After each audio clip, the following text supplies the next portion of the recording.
kami dari kelompok 8. Saya Andi Desiana Indasari. Saya Agrice Moae. Saya Irna Nurhaliza Bempa. Saya Tirsa Rentowe Mungge. Dan saya Dian Rizky Slamiati Daeng Siang. Dan akan membagikan mengenai tips menggali potensi diri. Tapi sebelum kita masuk pada tips menggali potensi diri, kita harus terlebih dahulu tahu apa itu potensi diri, kenapa potensi diri itu penting, dan bagaimana ciri-ciri seseorang yang mengenali potensi dirinya. Jadi, potensi diri adalah kemampuan yang dimiliki setiap individu. Potensi diri dapat berkembang melalui bakat ataupun usaha belajar dan kerja keras sehingga potensi diri dapat ditunjukkan melalui aksi. Jadi, pentingnya potensi diri. Pentingnya aktivitas menggali potensi diri adalah untuk mengetahui serta mengukur bakat seseorang.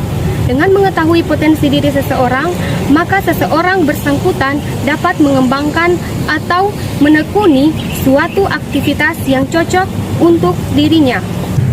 Nah, ciri-ciri seseorang yang mengetahui potensi dirinya, yaitu ada 5. Yang pertama, berani berubah total dan memperbaiki diri. Terus yang kedua, tulus, optimis, dan bertanggung jawab. Yang ketiga, memiliki kemauan belajar yang kuat dan mengakui kekurangan diri. Terus yang keempat, tidak menyalahkan keadaan dan orang lain. Yang kelima, mendengar kritik dan saran.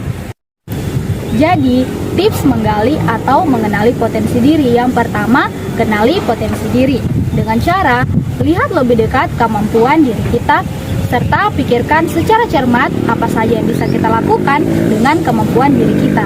Yang kedua, jadilah seseorang yang detektif. Caranya dengan bertanya pada orang-orang terdekat atau tenaga profesional seperti psikolog, konselor, dan lain-lain untuk mengetahui kelemahan dan kelebihan diri kita. Yang ketiga, evaluasi. Pelajari berbagai cara yang dapat kita lakukan untuk meminimalkan kelemahan dan mengoptimalkan kelebihan tersebut.